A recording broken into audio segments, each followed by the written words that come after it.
জীবনে হতাশা, ব্যর্থতা তো থাকবেই। কিন্তু তাই বলে কি আপনি থেমে যাবেন? পৃথিবীতে যত মনীষী আছে, যত জ্ঞানী-গুণী এবং সফল ব্যক্তি আছে, প্রত্যেকেই কিন্তু জীবনের বাধাটাকে সিঁড়ি হিসেবে গ্রহণ করেছে।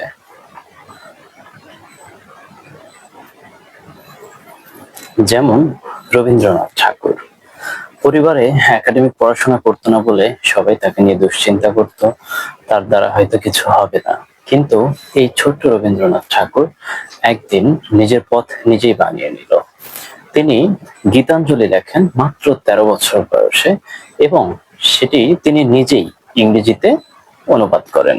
এতে মধ্যপ্রাচ্যে ব্যাপক সাড়া পড়ে, কারণ তার গীতাঞ্জলিতে ছিল প্রেম, আনন্দ, দুঃখ সবকিছু মিলেই, এবং মধ্যপ্রাচ্যে মোটামুটি সবার মন জয় করে ফেলে। এবং এই গীতাঞ্জলির জন্যই তিনি ৫৩ বছর বয়সে কিন্তু পুরো এশীয়দের মধ্যে প্রথম নোবেল বিজয়ী হন।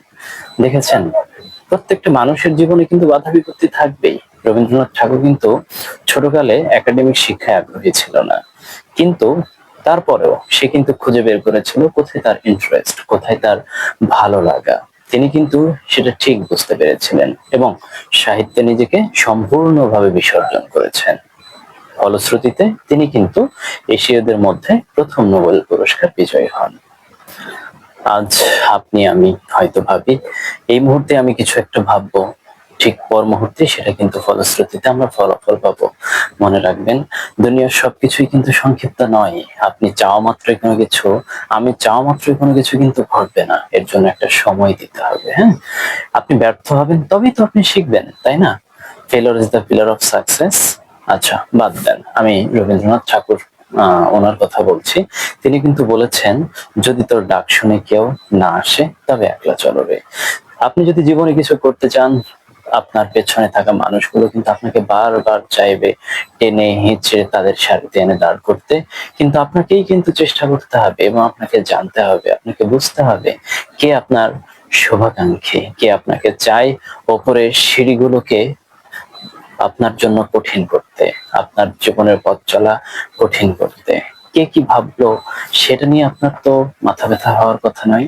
শুধু আপনার মনে রাখতে হবে আপনি যেটা করছেন সেটা অন্য কারোর জন্য ক্ষতিকর কিনা, সেটাতে অন্য কারো ক্ষতি হবে কিনা, অসামাজিক কিনা। যদি আপনার জন্য এরকম কিছু না হয়ে থাকে, আপনি অবশ্যই ঠিক পথে আছেন, অবশ্যই ভালো কিছু করবেন। সাথে থাকুন, পরিশ্রম করুন, অধ্যবসায়ী হন, বিষয়টা নিয়ে ভাবুন। যেমন রবীন্দ্রনাথ ভেবেছে, ভাবতে পারেন এত ছোট্ট একটা মানুষের লেখা একটা গ্রন্থ, যা এশীয়দের মধ্যে তাকে কিন্তু শ্রেষ্ঠত্বের দ্বার প্রান্তে নিয়ে গেছে। আপনি আমি সবাই জানি বাংলাদেশের যেই জাতীয় সঙ্গীত, তার রচয়িতা কিন্তু রবীন্দ্রনাথ ঠাকুর।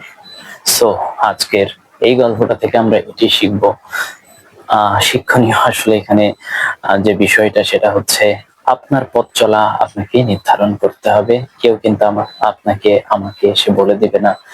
আপনাকেই বুঝতে হবে যে আপনার ভালো লাগা কোথায়, ভালো থাকা কোথায়। এই পর্যন্তই আজকের জন্য শেষ করছি।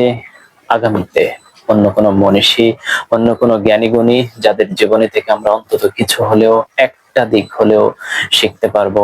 আর রবীন্দ্রনাথের কথাগুলো শুনে যদি আপনি একটু অনুপ্রাণিত হন, একটু কোনো শিক্ষা গ্রহণ করে থাকেন, একটু যদি ভালো লাগার কোনো কিছু থেকে থাকে, অবশ্যই আমাদের সাথে থাকবেন। এবং আপনার ভালো লাগা এবং খারাপ লাগা এবং আপনার ব্যক্তিগত যদি কোনো চাওয়া থাকে আমাদের জানাবেন, সেই বিষয়ে আমরা কথা বলার চেষ্টা করব। ভালো থাকবেন সবাই, সুস্থ থাকবেন। আসসালামু আলাইকুম।